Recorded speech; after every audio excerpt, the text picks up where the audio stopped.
Again, my name is Tanya Glover. I live in Lillington, North Carolina, wife, mother, and writer for Occupy.com. And today I'm here to talk to you about the new voting rights passed in our state. Simply telling people that this voter legislation attacks voters is just not enough to educate. I want you to think back to the deep and complex history of voting rights. If you can recall what it was like during the Jim Crow era of the South, you'll have a better grasp on what's happening now. This is why it's so important to learn history. It always repeats itself. Many people think that these new laws only pertain to showing an ID, and this is why many people feel okay about them. I can't tell you how many times I've heard comments from people saying, "What's the big deal? You just have to show an ID to vote." Well, the big deal is that no other state requires this. The big deal is that requiring IDs severely limits the ability of many North Carolinians to vote. The big deal is that not all IDs are accepted. They have to be issued by the North Carolina DMV. In our state, 54% of women are voters, and only 66% have driver's licenses. So this puts limitations on women. The big deal is that most rural areas of our state, where the poorest of us reside, don't have driver's licenses. The majority of these people are minorities, so it makes it harder for them to vote as well. The big deal is that now it's more difficult for students, older people, Black people, Hispanic people, and women to have their voices heard at the polls each year. And here is some more information that some people may not know about what plays a big deal role in our voter legislation laws. The new laws cut early voting in half almost. Well, it has been 17 days before it's been knocked down to 10. Why is this a big deal? Because in 2012, 2,757,476 North Carolinians cast their votes early, and that is a huge number. The largest majority of these votes cast early were by the women of our state, and nearly 30% of the majority were African Americans. So you can take this information and draw your own conclusions about why this administration wants to screw with voting. The law restricts our youth from voting by cutting the ability of 16 and 17-year-olds from pre-registration, so they're ready to cast their ballots right when they become of legal age. The new law eliminates same-day registration and Sunday registration, or Sunday voting, and this is a big deal because I just got the information yesterday from the Board of Elections that tells us in 2012, nearly 100,000 people took advantage of same-day registration. And that, again, is a big number.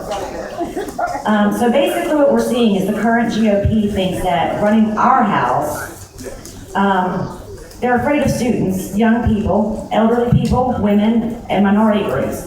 And they should be afraid, because the Democrats and Republicans alike are starting to awaken to what's really happening in our state and what's happening in our house. And these laws are diminishing our sacred pact as Americans. They diminish our democracy.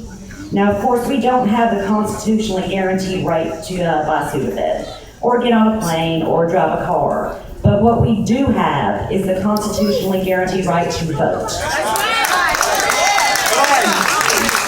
And according to the Declaration of Independence, the idea of America is that legitimate governments derive their powers from the consent of the governed. That consent comes through the process of voting, and voting is become the sacred American right. It says with the government putting these ID restrictions on us, it's showing that they are holding us accountable to them and not the way it should be, staying accountable to us. Voter ID requirements say that each of us has to have the consent of the government in order to participate in our greatest ritual. And this changes the very nature of the American Compact. This bill is not about voter protection. It is about voter suppression. It's not about protecting us. It is about stopping us. If our government fears voter fraud, then let's let's increase the protection and increase the funds that we give to the election board so they can keep an eye on everybody. Let's increase the funds to the prosecutor's offices so that they can have the money to investigate and punish those who break the law. Punishment is not a way to prevent, it's a way to punish those who do wrong, not the rest of us that are innocent.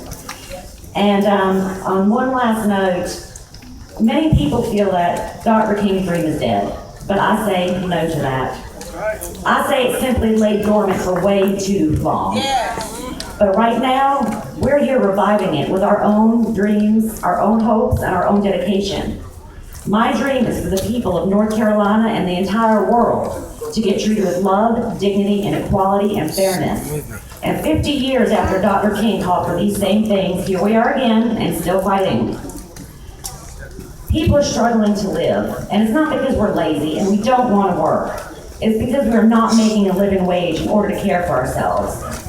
We don't want handouts, as the GOP would have many North Carolinians thinking. We want to step up so we don't have to depend on the government to take care of us.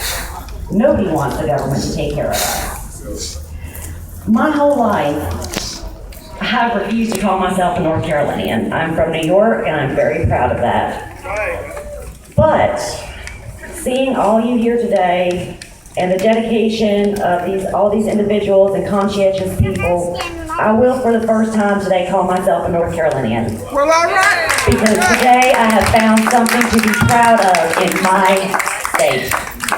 Thank y'all very much.